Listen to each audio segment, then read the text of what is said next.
Hey guys, it has been a long wait, and I can't believe this is finally here. So, this is the Stalker from Horizon Zero Dawn by Prime One, and it is huge. Oh my goodness. This box is so big. I'm about 5'10" to give you a bit of scale, and you can see how big it is. Horizon is my favorite game ever, and I love one-quarter scale statues, so when Prime One announced their Aloy Stalker, I obviously couldn't help myself. So Prime One did 600 Stalker, and they made 600 Stalker statues, and this is number 208. It's been about a year and a half since I pre-ordered it, and about 2 months since it shipped, so I am crazy excited to finally have it here with me. Stalkers are one of my favorite machines in-game, even though they can turn invisible, which makes them a pain to fight. I love their design and the way they move. They just look super cool. This handsome machine retailed for $1,199 USD, and shipping put him just over $1,300. I have to say, this was the most nerve-wracking unboxing experience I have ever had. First off, there was a signature required on delivery, but the delivery man just sort of dumped it on the doorstep without even ringing the bell. Upside down, no less. And when I picked it up, something was rattling, and it only got worse when I opened the box to find a large gap in the styrofoam. I was so sure I was about to open it and find a disaster. Thankfully, I didn't. Nothing was broken. Turns out the Stalker's body wasn't quite seated properly in its compartment, which caused the gap in the foam, and a packet of silicone beads had popped open, which was what was rattling. So, crisis averted, and also many tears. Other than that, it was packed very well. The shipping box had crushed corners and several gashes, but the statue box inside wasn't damaged at all. All the parts were tissue wrapped and laid out in their own compartments. They also feel solid and well made.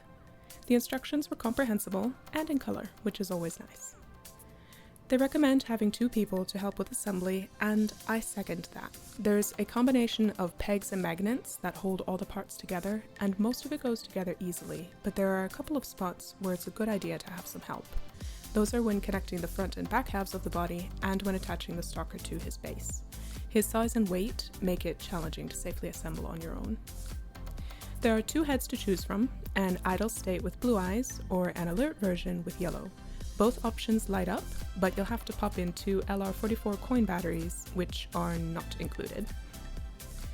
The jaw is adjustable, giving you a little bit of posability. This is a big statue. I knew it was going to be large, but reading the measurements when I pre-ordered it just didn't prepare me for the actual size of this monster.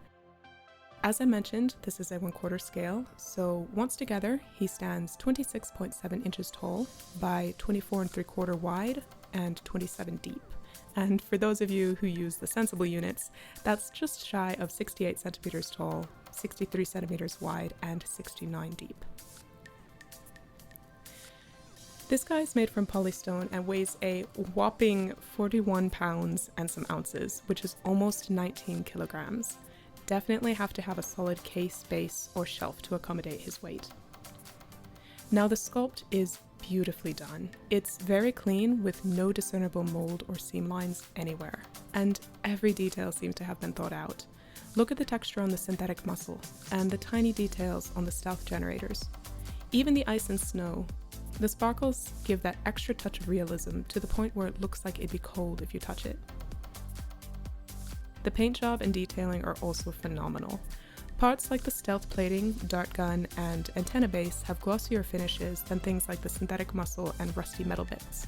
The weathering is believable and in all the right places. Paint is chipped off corners and edges while dirt and rust collects in nooks and crannies, and there's corrosion on some of the metal bits. His feet are bare metal and shiny, since they'd have the most contact wear of any part of the body. The tiny triangle details and cauldron sea motif are crisp with no fogging or fuzzy edges. Prime One didn't slack on the base either. Normally, oversized bases bother me, as most of the time their size simply isn't needed, and seems to be done just to add height to a statue. But this one makes sense. It's an animalistic machine with 4 legs, head, neck, and tail, so posing him on a flat base simply wouldn't have had the impact that this does. And ironically, probably would have ended up taking up more space too. It's also incredibly detailed. The rock color and texture looks like the real thing, and I already mentioned the snow. I also think the bottom edge design is a nice nod to the cauldrons in-game. Overall, I definitely think this guy is worth his price tag. With the size and quality that he is, I can't say there's anything that I'm disappointed with. This Prime 1 really delivered in spectacular fashion with this guy. Nothing feels brittle on him.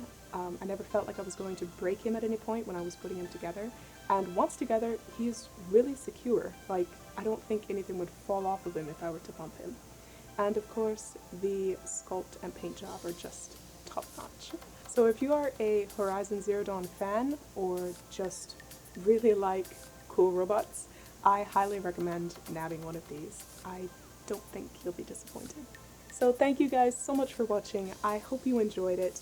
Please don't forget to like and subscribe and hit that bell notification too. And I'll see you guys in the next one. Bye-bye.